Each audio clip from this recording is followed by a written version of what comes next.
Hey there, Virtual Ron here introducing this week's video, which is with retired Major General Neil Hersey. Neil was the Deputy Commanding General for Operations at Army Cyber Command.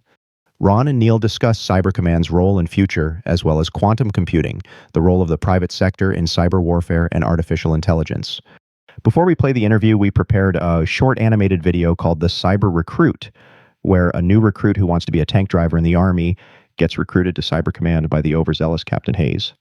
Enjoy and don't forget to subscribe.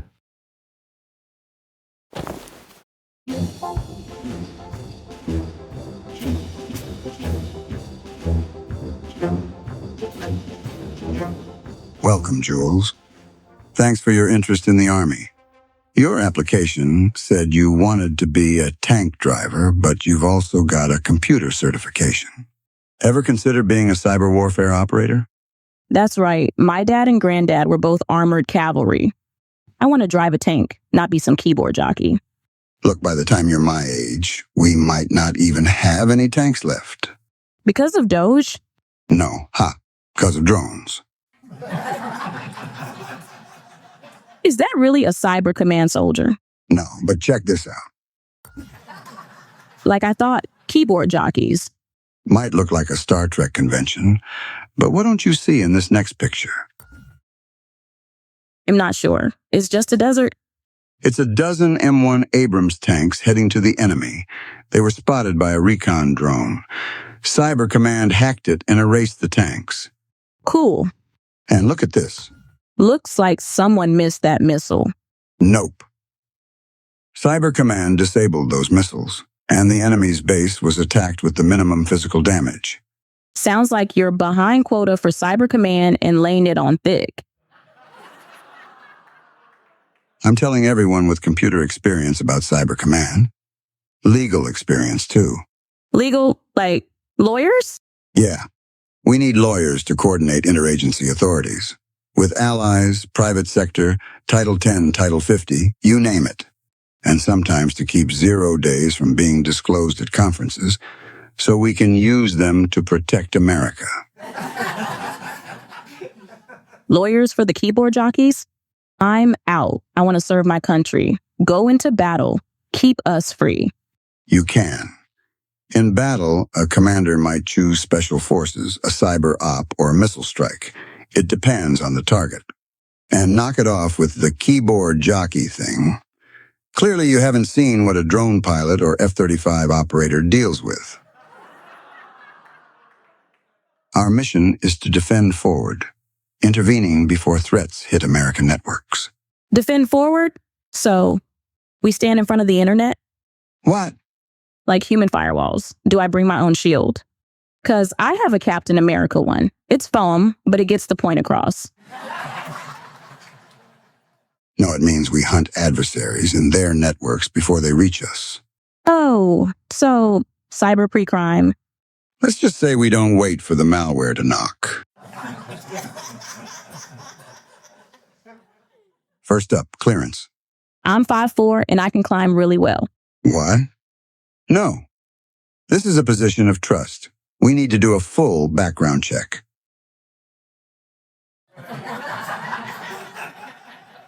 Didn't you want a background check? You seem fit. You'll probably be assigned to Fort Gordon after basic. When do I get my second hat? What?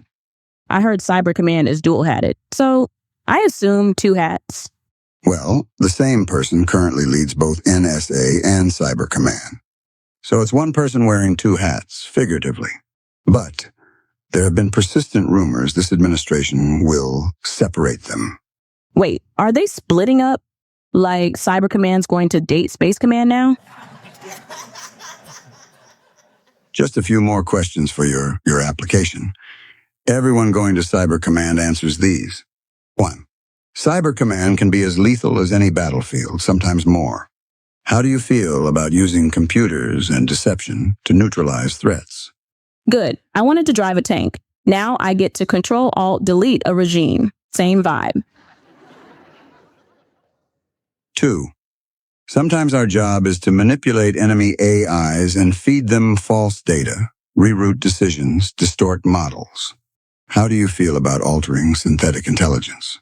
So, gaslighting a robot army? I was going to drive a tank, but this feels emotionally tactical. 3. Can you operate without public recognition? Cyber ops require subtlety. You'll break something and someone else gets blamed, usually IT or perhaps Microsoft. Finally, after years of blaming IT and Microsoft for everything, I get to be the gremlin. I'm in. All right, Jules. Application complete. Next stop, basic training. I'm just glad basic training's still in person. I was expecting a URL and something like a Fortnite sortie.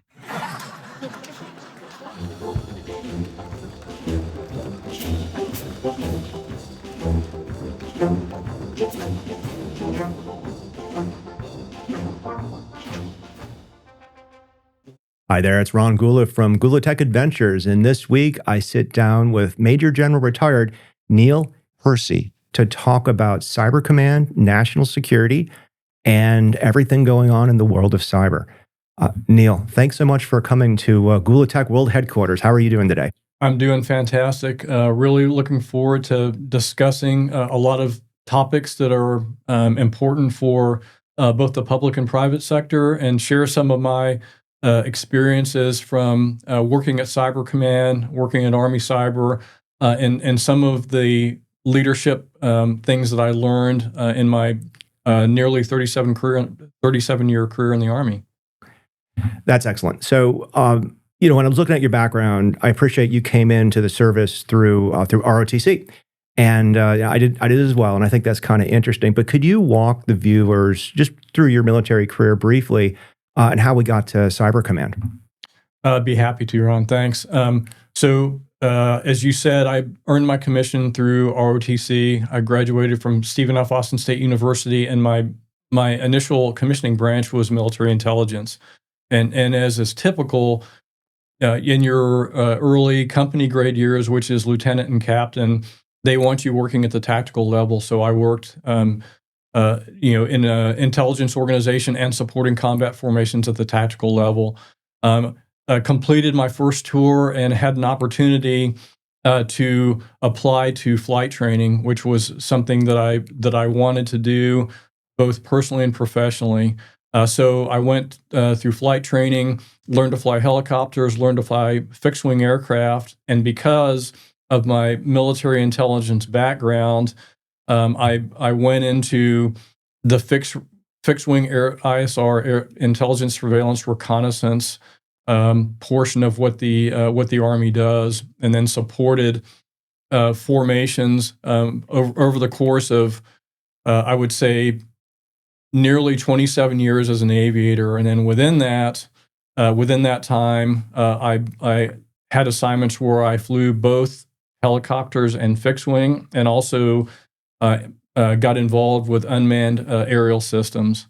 And then I also got an opportunity to work with the Special Operations Forces.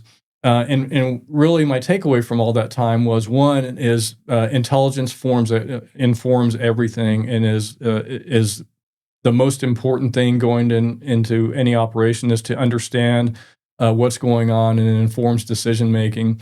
And it's central to being successful in conventional combat operations, special operations, and then as I got into the cyber realm, became even more important, particularly exquisite intelligence. So back to the career map. So I did the aviation thing, finished off my career in aviation as a Joint Task Force commander in Afghanistan for an organization called Joint Task Force Odin, for observe, detect, identify, and neutralize. That's what it stands for. It's also the Norse god of war.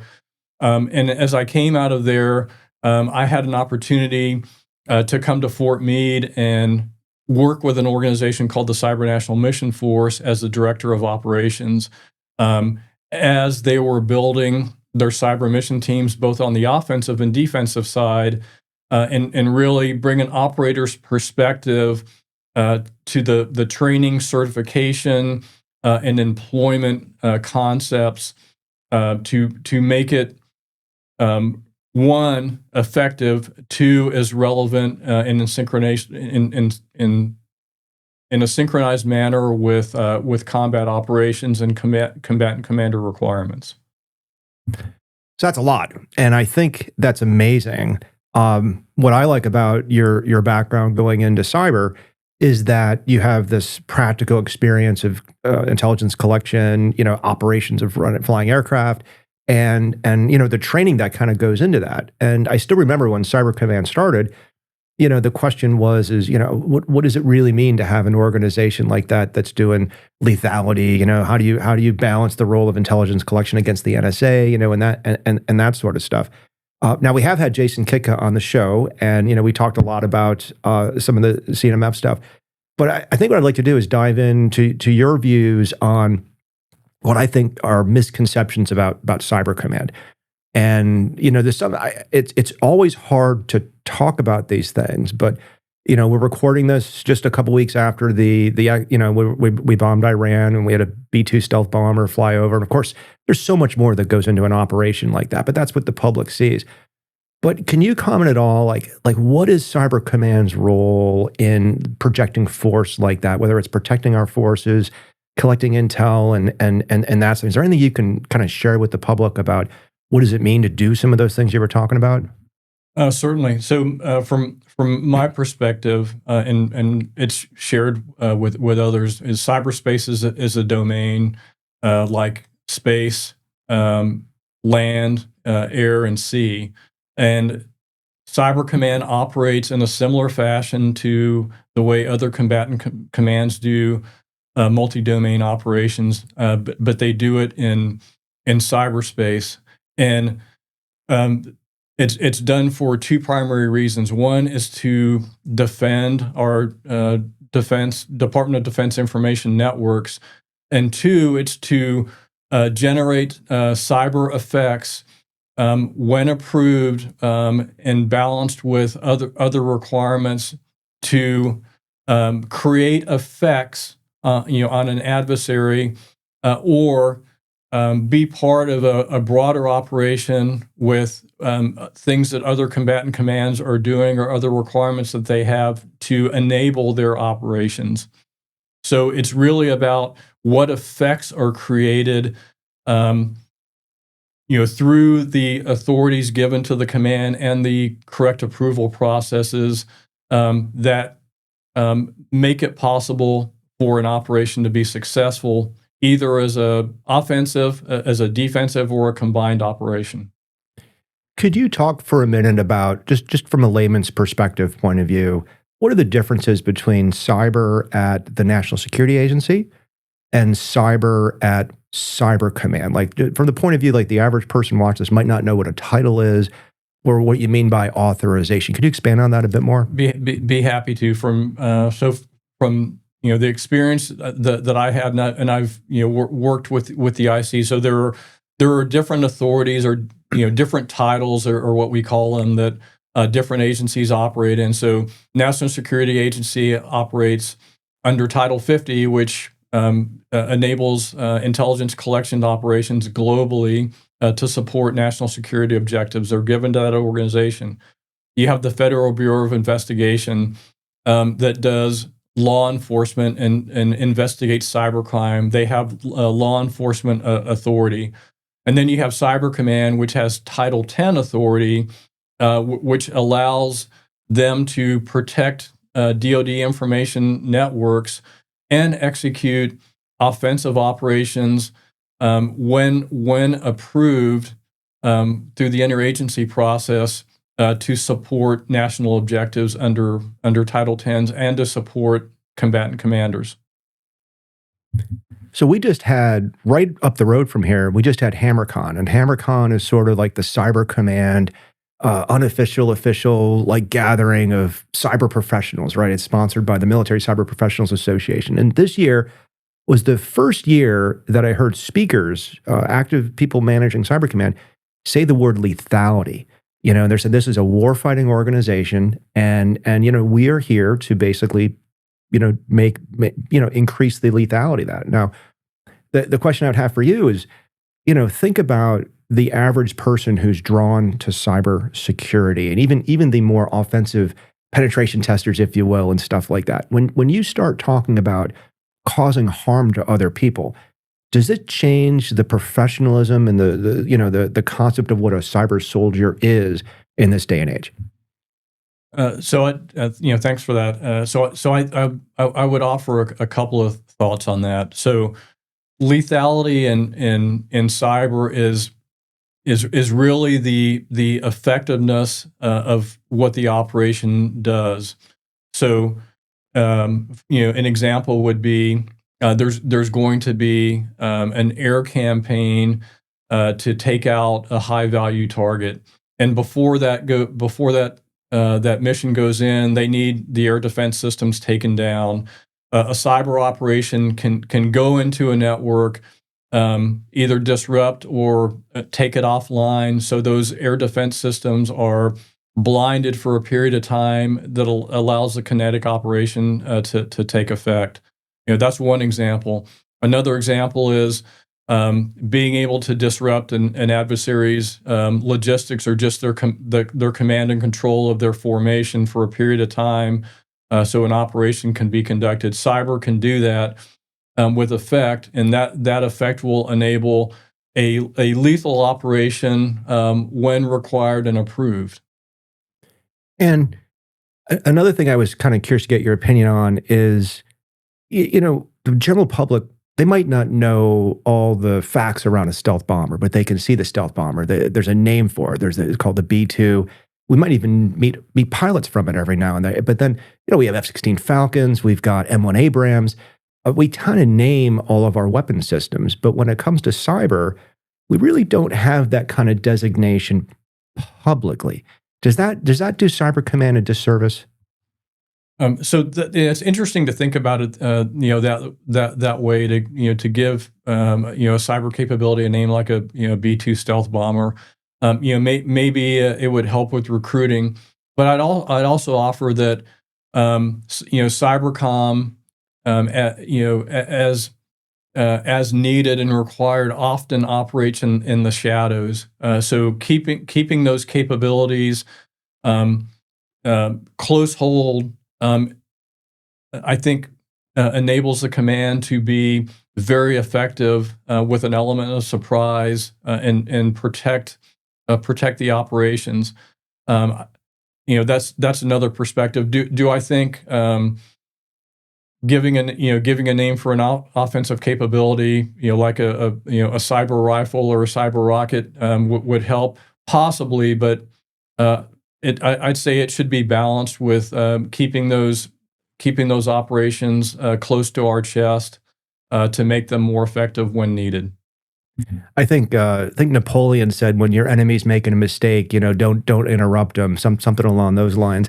And I think the general public also doesn't really understand that the clock cycle, the rapid change of technology and cyber, the ability to find a vulnerability, maybe put an implant into a target, do these things like that. It happens so fast, and it can dramatically change the battlefield. Whereas if you look at something like an F-16, the F-22, the new types of airplanes that are coming out, we've got 10 or 15 years to kind of make breakthroughs and counterpunches, with our enemies. So it's really, really fast in cyberspace. How does Cyber Command keep up with all that technology? By making the investment in research and development, one. Two is being very, very thoughtful and very aggressive also in terms of recruiting and hiring the people, because at the end of the day, the most important part of the cyber force or the cyber capability is the people. People are the secret sauce. So finding those people that are talented, and then having an education, a training, and a development pipeline that keeps them at the sharp end of the sword, encourages innovation, and brings in opportunities for them to interact with academic institutions that are doing advanced research work, and also the commercial sector that often leads the way in a lot of the network technology things. Bringing those together and having that public-private partnership collaboration is going to keep the edge to organizations like Cyber Command that do these highly technical operations to do our best to keep up with Moore's Law. That's kind of where I was going with some of the naming of the cyber capabilities, because even if the capability is classified, maybe a great American company like a Google, a Booz Allen, somebody like that develops this thing to enable our warfighters to defend the country. Maybe we don't want to give them credit, right? Maybe we don't, but I'm still kind of pushing on that kind of stuff. Let's keep pushing on the technology thing, though. So, current administration really focused on innovation from the private sector. What kind of things, can the private sector do? And I think the comment I should have made to preface that is, Cyber Command did a great job communicating to the private sector. Here are our needs. They put out. I think it happened a couple of years ago, but they had certain technologies and capabilities that they wanted to do. I thought that was a really good way for them to engage industry, especially startups who are often sometimes intimidated by working with the government. Thanks for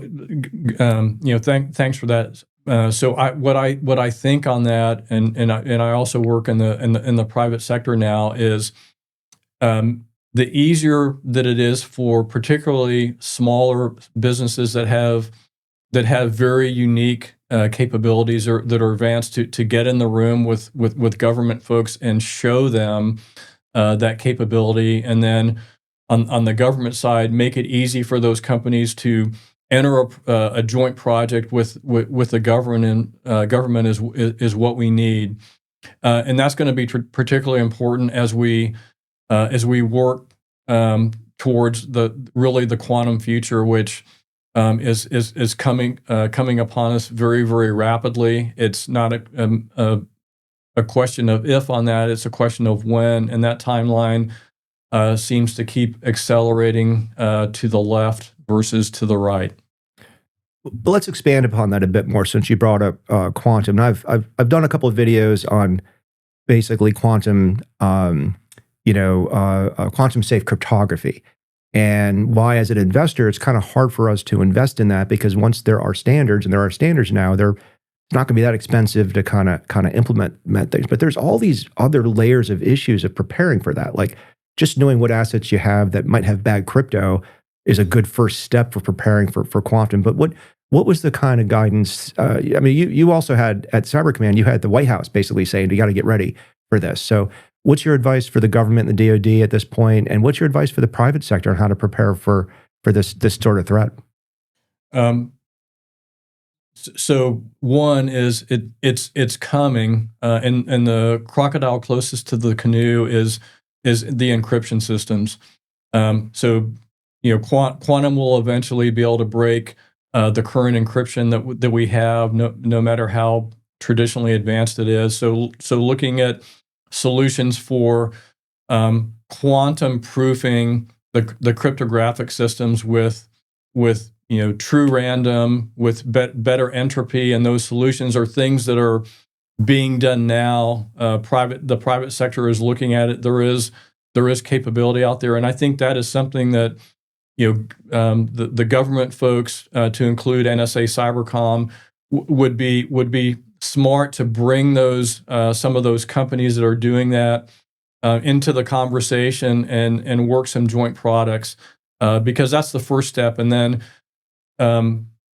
coming up with a way to collectively invest in quantum education in our institutions that are informed by what the private sector is doing, what the needs of business are, and then what the needs of the Defense Department and the U.S. government are together.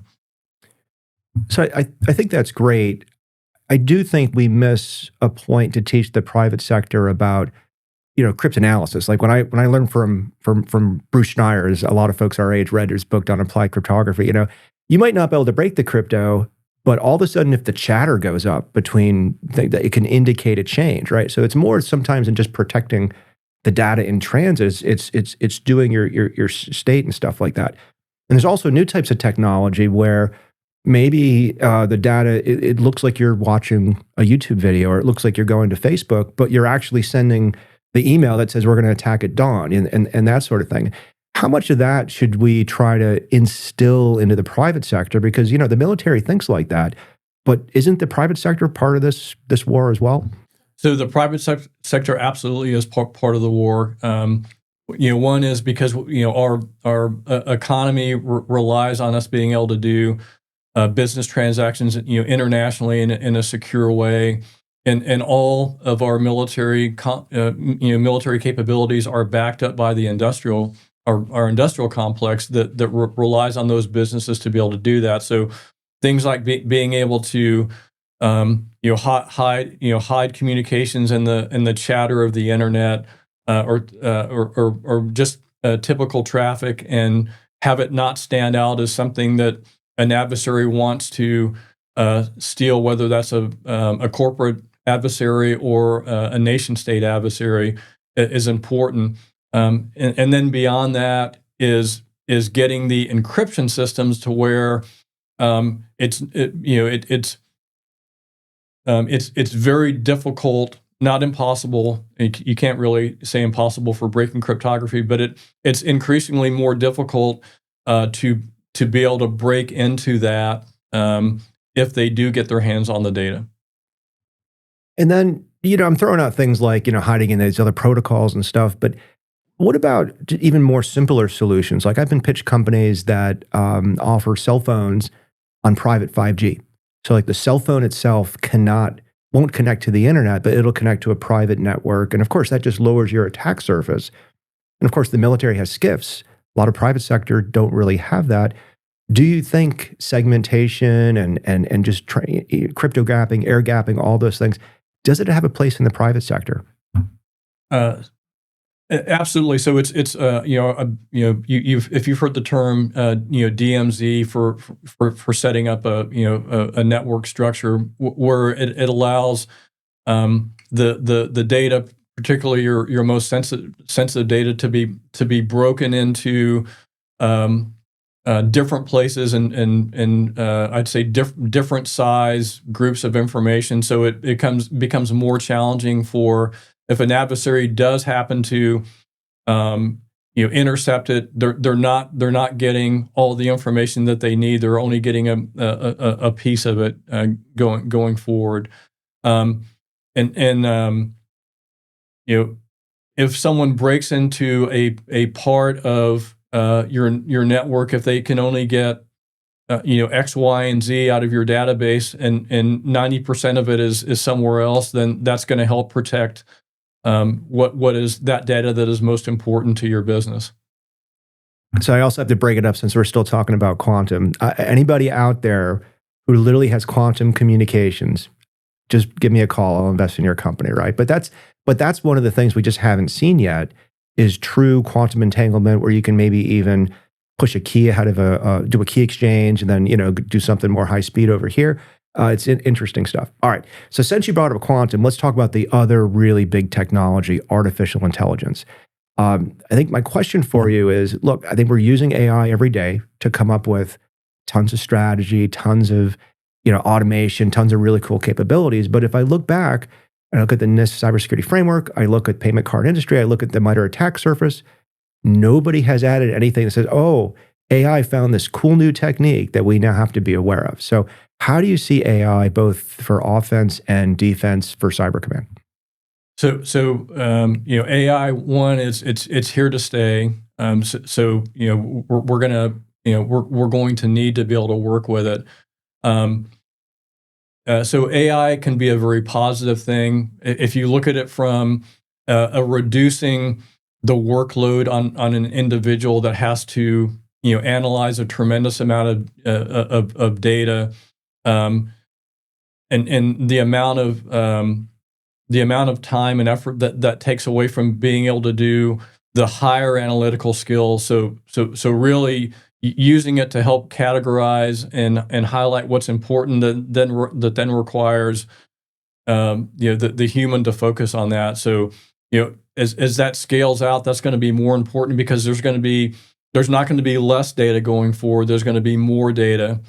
So making the AI able to adjust to that in a way that the AI can be trusted. So those the algorithms that are used, the learning models that are used to train that AI to advance it as the requirements become more complex is going to be very, very important. And then all AI is not created equal. So there are going to be AI capabilities that are better than others, and being able to choose the best ones to use for our most important operations is going to be very, very important. But at the end of the day, it is a tool that will be very useful for us. How do you see AI evolving for the cyber defender? Because we've always seemed to have a lack of time and the ability to kind of get things right. We can't patch everything. We always seem to be lagging on the blue side of doing defense. Do you think AI can help that? I certainly do think AI can help that. If the old, I'd say a sort of known truth is that cyber favors the attacker. So the defender has to be right 100% of the time. The attacker only has to be right once.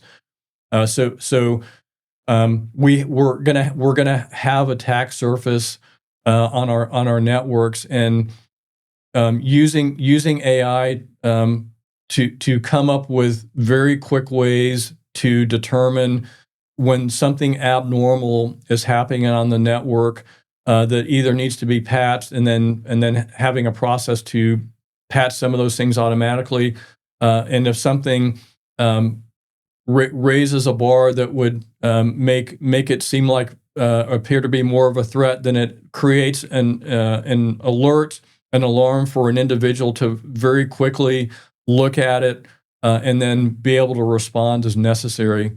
And AI will certainly put us in a better place for that from a defensive standpoint.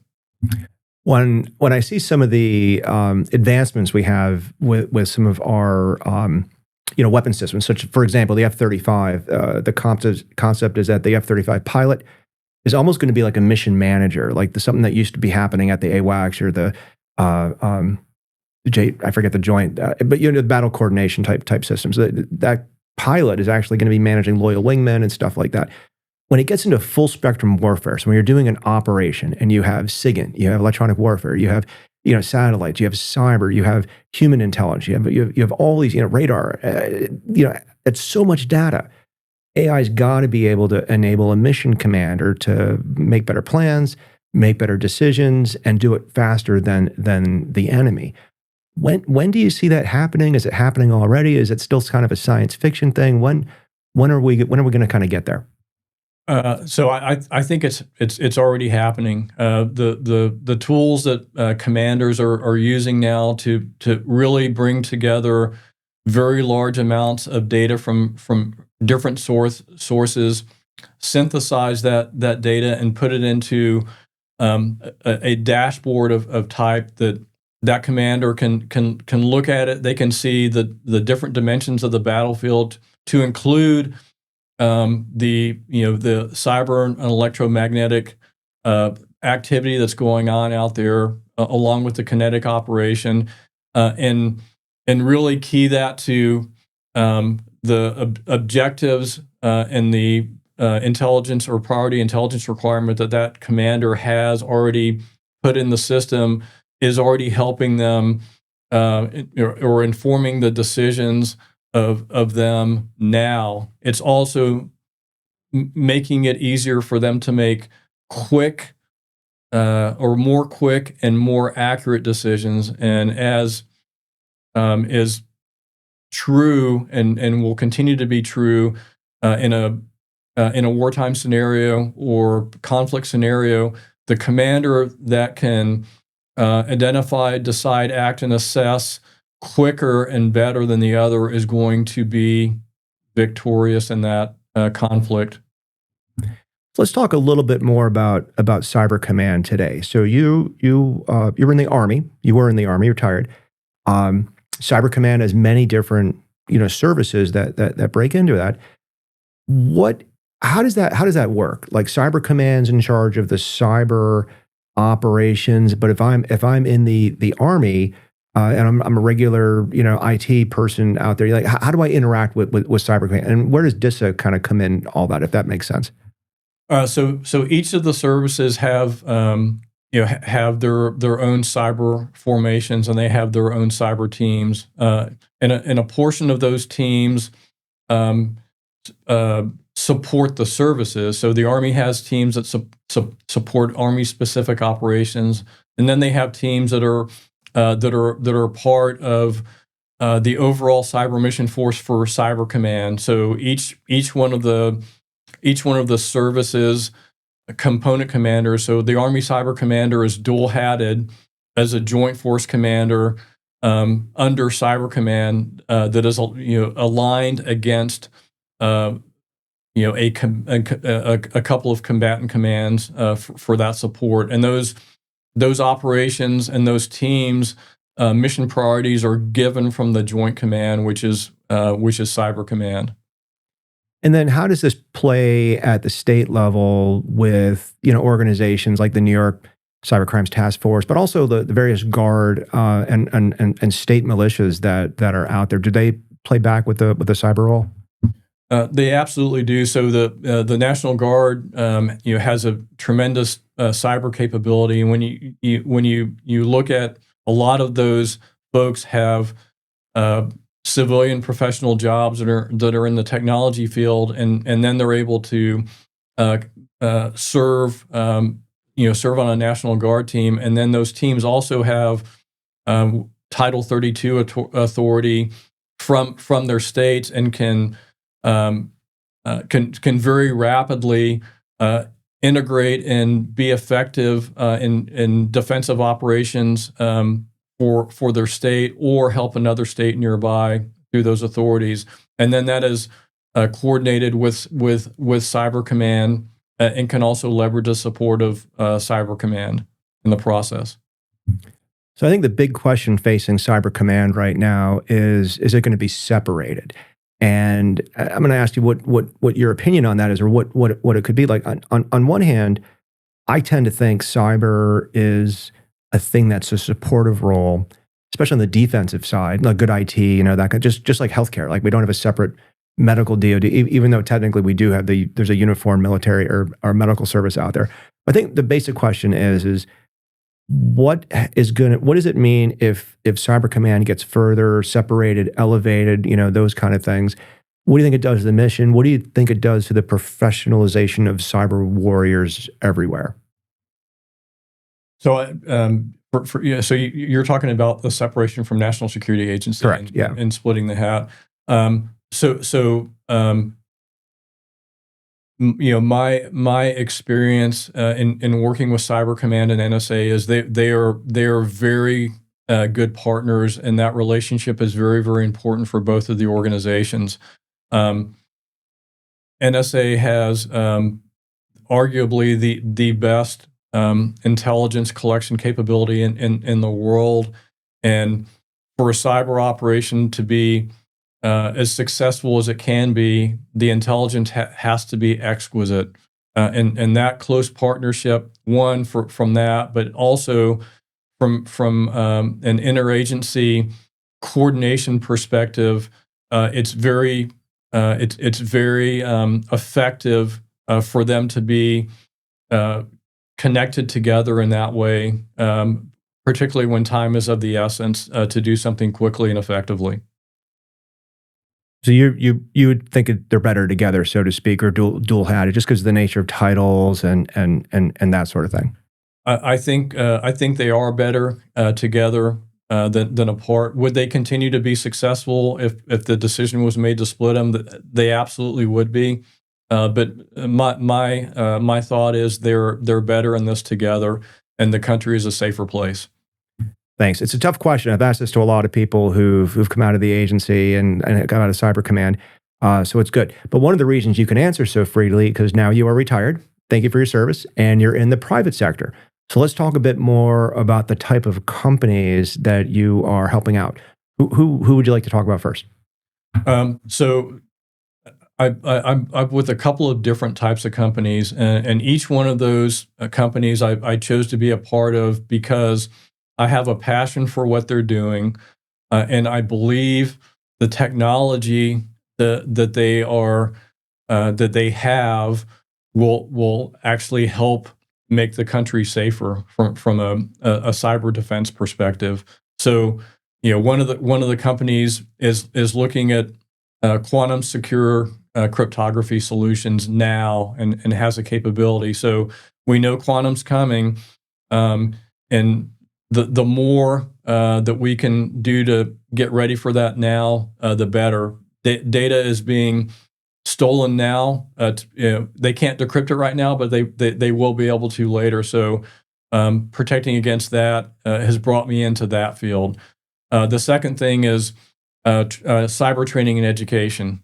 I work with a cyber training and education company that is global, operating in 7 different countries, and really focuses on the importance of hands-on high-end training.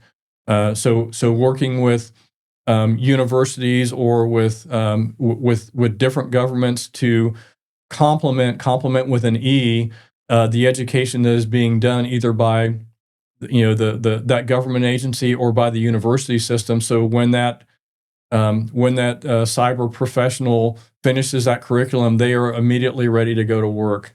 So very important in the hands-on. And then as part of that, having a cyber range capability that is software-based that can be stood up anywhere, either on-prem or off-prem. Another company is involved in data, and specifically synthetic data. So synthetic data solves 2 problems. One is data sensitivity. The other is data sparsity. So think very important data sets that don't happen very often. Those can be replicated, not back traced to the real data, and then can also help educate and train your large language models going forward.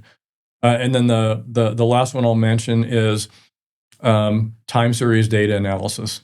So time series data, very large scale, being able to look at that data and pick out and classify anomalies or occurrences and inform the owner of that system, so things can be done that needed to be done on that. That's excellent. That's excellent. I'll put links to all this and the names of these companies up during, when we get this out, which is good. And I also have been told that you are a world-class triathlete. So are you still competing? So I as I say, my non-paying job is doing triathlon. So I'm nationally and world ranked in Ironmans and half Ironman. So I still do that and have been able to qualify for the World Championships the last 4 years in a row. So that is my non-paying job, but it also keeps me with a fresh mental perspective and with a youthful mindset. That's excellent. I try to remind everybody in cyber that the world is not all cyber, right? So you have to have you have to get outside, you have to live life, you have to be with people. I think that's awesome. As we close out, is there anything you'd like to say to encourage people watching this video to either get into the cybersecurity field or actually getting into the military and help to defend the country in cyberspace? So once a soldier, always a soldier. I think the Army is a great way of life. Last I checked, there are 160 different jobs you can do in the Army, so there's something for you. I would highly encourage anyone interested in cyber to look at how the Army does cyber. I think they got it right. They made the investment of a branch, a school, a proponent, and a full career field. Whether you want to stay technical your entire career or whether you want to go command and leadership track, you can do both of those, and you can work in the joint world. In terms of getting into cyber, you'll have a rewarding career. You will expand yourself mentally, and you will be helping our nation becomes stronger. So we need you. Please consider cyber service, whether that's in the private or the public sector. Awesome. Well, General, thank you very much for coming on the Gula Tech Adventures show today. I would like to thank everybody for watching us. And if you want to contact General Hersey, I will put the LinkedIn up on the screen and in the show notes. So once again, General, thank you very much.